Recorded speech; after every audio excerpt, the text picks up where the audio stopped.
बच्चों, आज मैं नवम वर्ग के लिए संस्कृत विषय को लेकर आपके सामने पुनः एक बार उपस्थित हूँ। इससे पहले हमने स्वर संधि को पूरा किया और स्वर संधि के बाद हमने व्यंजन संधि में नत्व विधान और फिर उसका दूसरा भाग र पूर्वस्य रेफस्य लोपः दीर्घ स्वरत्व च, इसको पूरा किया। और आज का हमारा उप प्रकरण है वर्गीय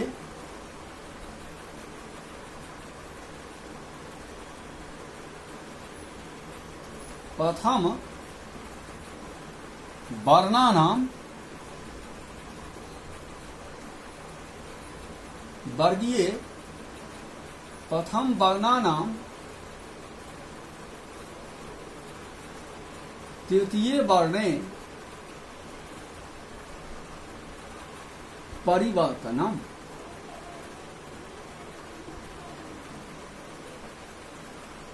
इसका एक सामान्य अर्थ निकलता है, वर्गीय का मतलब है कवर्ग से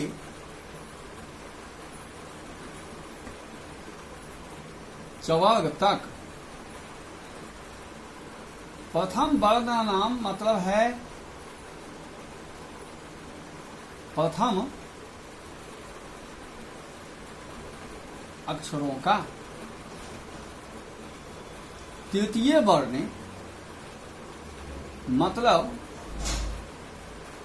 तीसरे वर्ण में परिवर्तन। तो इस प्रकार आपको यह स्पष्ट हो गया होगा कि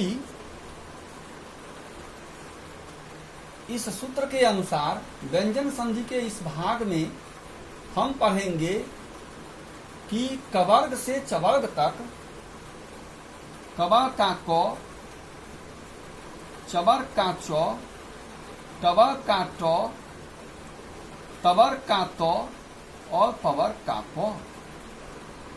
व्यंजन के 5 वर्गों में प्रत्येक वर्ग के यही प्रथम अक्षर हैं। कवर्ग का पहला अक्षर क है, चवर्ग का पहला अक्षर च है, टवर्ग का पहला अक्षर ट है, तवर्ग का पहला अक्षर त है और पवर्ग का पहला अक्षर प है। तो इस सूत्र के अनुसार क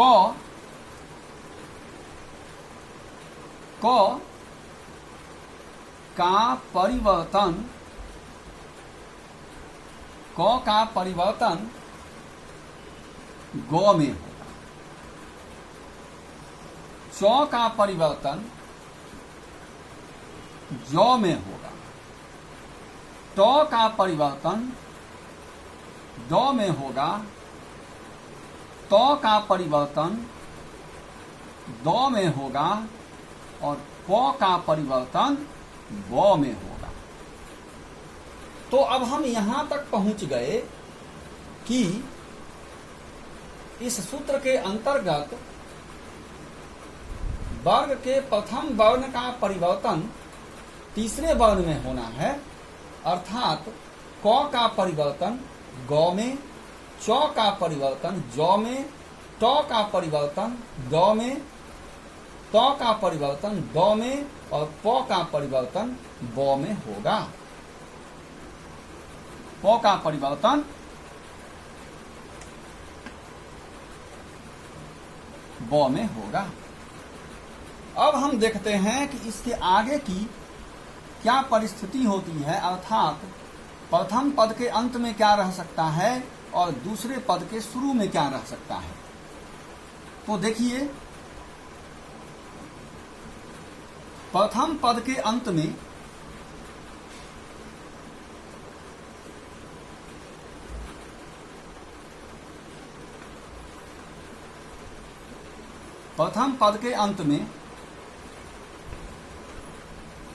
क, च, त, त या प रह सकता है। दूसरे पद के शुरू में क्या रह सकता है सो देखना। तो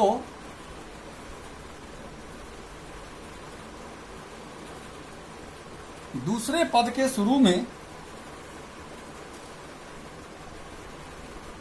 किसी वर्ग का तीसरा, चौथा या पांचवा अक्षर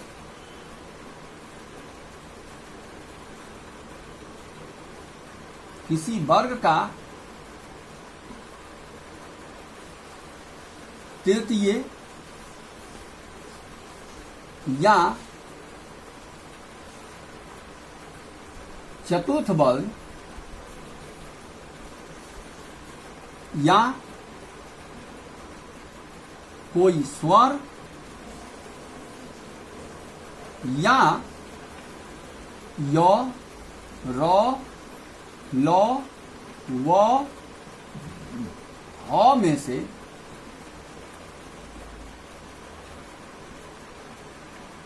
कोई भी वर्ण।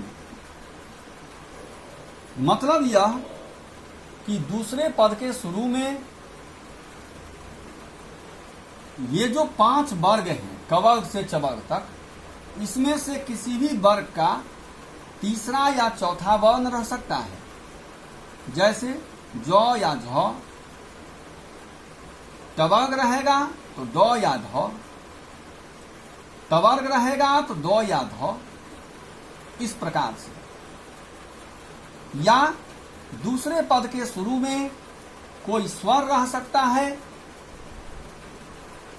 अ से लेकर के री तक, औ तक कोई भी स्वर रहेगा,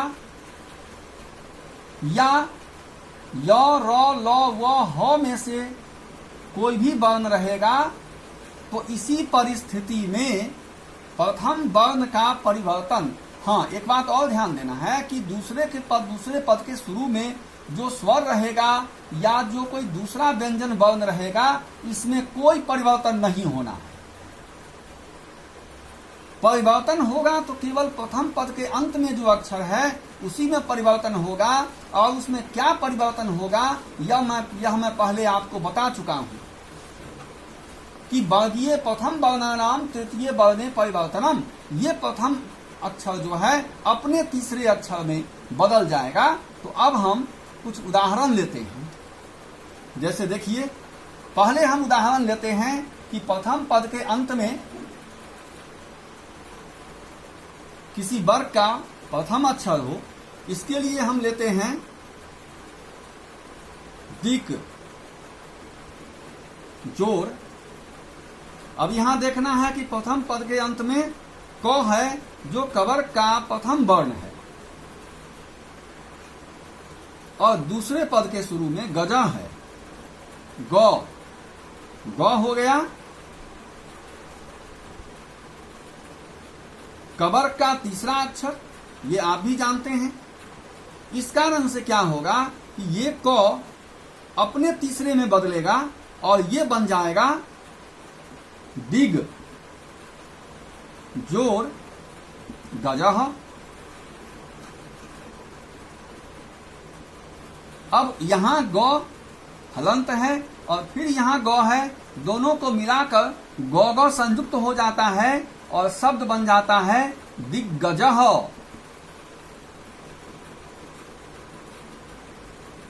अब हम दूसरा उदाहरण लेते हैं जिसमें प्रथम पद के अंत में किसी वर्ग का पहला अक्षर हो और दूसरे पद के शुरू में कोई स्वर रहे।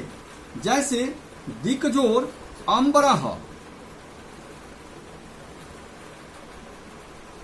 अब देखिए, दिक्जोर, अम्बरह, तो यहां फिर दूसरे पद के शुरू में एक स्वर है और प्रथम पद के अंत में क है जो कवर्ग का पहला अक्षर है। तो ऐसी परिस्थिति में ये क ग में बदल जाएगा। ये क ग में बदल गया और उसके बाद अम्बरह। अब ये अ जो है अकार की मात्रा के साथ ये ग में लग जाएगा और शब्द बन जाएगा दिगंबरह।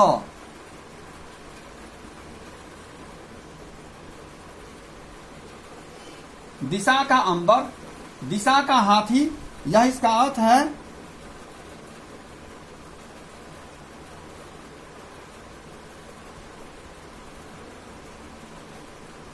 तीसरा उदाहरण, जगत जोर रूपम।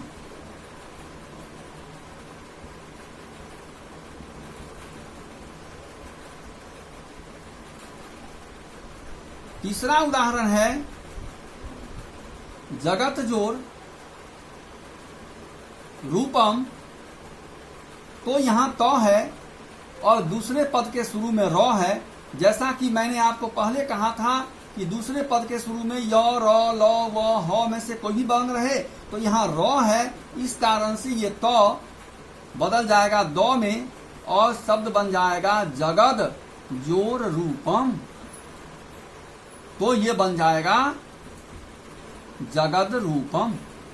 मतलब ये हुआ कि अगर प्रथम पद के अंत में किसी वर्ग का प्रथम अक्षर हो और दूसरे पद के शुरू में किसी वर्ग का तृतीय, चतुर्थ या पंचम अक्षर या कोई स्वर या य, र, ल, व, ह में से कोई भी वर्ण रहता है तो उस परिस्थिति में वर्ग के प्रथम वर्ण का परिवर्तन जो प्रथम पद के अंत में है उसी के तीसरे वर्ग में हो जाएगा। That's all.